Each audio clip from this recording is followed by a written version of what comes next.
Hello and welcome to this week's newsletter, and here I am on the 18th tee at Quail Hollow, and what a US PGA Championship it was. I bet Jon Rahm wished he played the Golden Mile, or the Green Mile, sorry I should say, the Green Mile as well as I did last week, because had he done so, okay, he wouldn't have won. Scotty Scheffler was way too good, but he would have picked an awful lot of Ryder Cup points up, wouldn't he? He had a terrible finish despite sort of taking Scotty Scheffler close. But yes, what a good PGA it was too.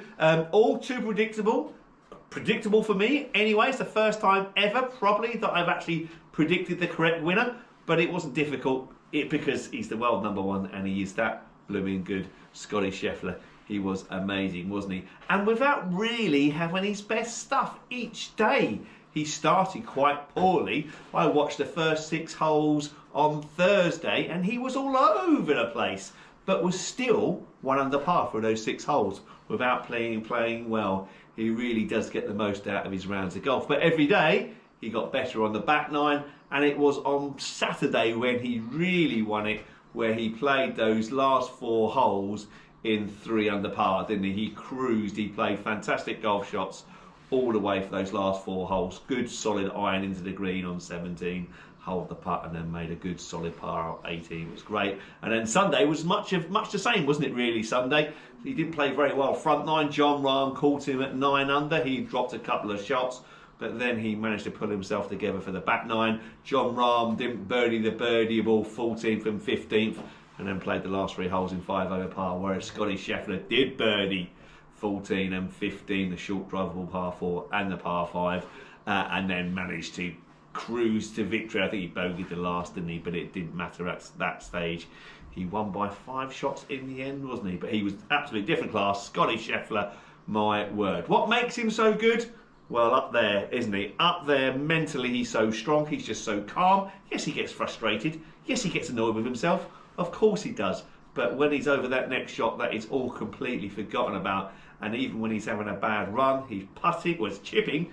He's chipping. His short game is phenomenal. He's finally learned how to putt, and we all know how good his ball striking is. Interestingly, he's so consistent. You would have thought, with his footwork, how can he possibly be consistent? But he does hit lots and lots of golf balls every day.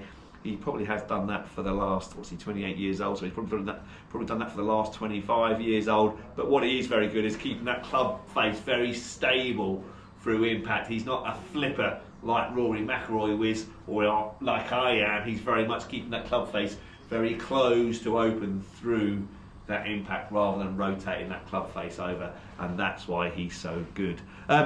Rory McIlroy, yeah, again, as we thought, probably just kind of enjoyed himself over the last 3 weeks, 4 weeks. You only have to take your eye off the ball a fraction at the elite level, and all of a sudden that makes a difference. You know, a month ago, after the Masters, he was the best golfer in the world, and now last week, where did he finish? 50th. He just wasn't very good. Rory McIlroy wasn't very good. Don't suppose he'd put the practice in over those last 4 weeks, because he probably was enjoying himself, and it makes such a difference at that elite level. If you're going to contend at the very top of the game, you can't afford to have 3 or 4 days off in between tournaments. It makes a massive difference, obviously. But I'm sure he will now rededicate himself. I'm sure he'll be ready for the US Open, which is coming up in the middle of June, and we know what his US Open record is like. So it's an exciting summer ahead. Scheffler versus McIlroy, who will come out on top? Interesting to see. We will have our sweepstake for the US Open coming out shortly, but talking about our sweepstake, who won the sweepstake for the US PGA? Let me have a quick look. Well, David Armour, well done David, new member. David Armour had Scotty Scheffler, so he won £120 onto his Pro Shop account. Well done David. Then there was a few tied in second place, wasn't there? Yeah, Harris English, Bryson DeChambeau and David Riley all came tied for second. So Jack Flaxman, John Cater and Terry Walnoff all came second, with Harris English, Bryson and David Riley. They all got £53.33 each onto their Pro Shop account. And then in 5th place, there was 3 people tied on 5th place. Taylor Pendriff, Jonathan Vegas and JT Poston which was Matty G, Steve Eadie and David Gibbs, all got £10 onto their Pro Shop account.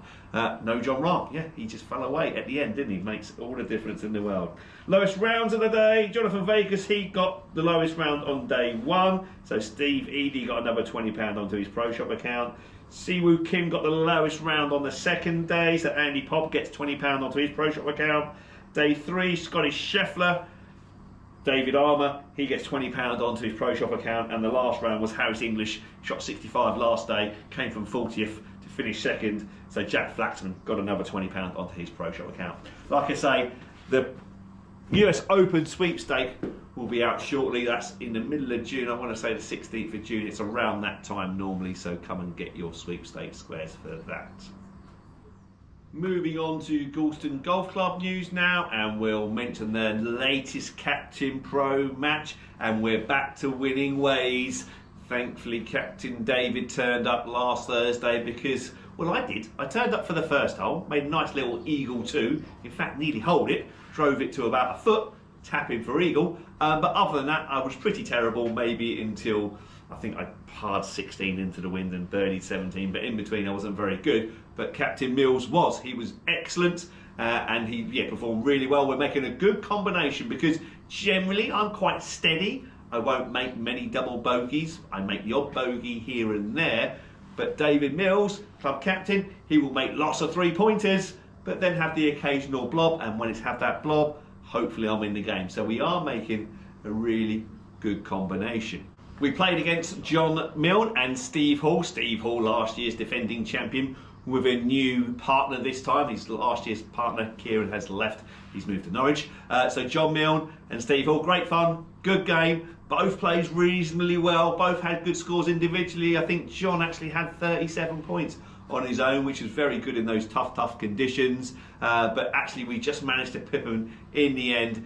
David made a very solid 6 for 2 down the last, despite Steve holding it out the bunker, slam dunked it for a 4 for 3. So David had a very nervy 2-putt, which he managed to do reasonably comfortably. So he actually ended up winning by a point. So a very close game.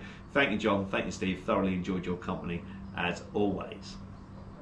Right, next up, let's do a little bit of Galston Golf Club news. We haven't touched on that recently, have we? So we'll go back to last Thursday's men's midweek Stapleford, where Lee Chapman won with a fine 38 points. Well done, Lee, beating Jack Noakes on countback, also with 38 points.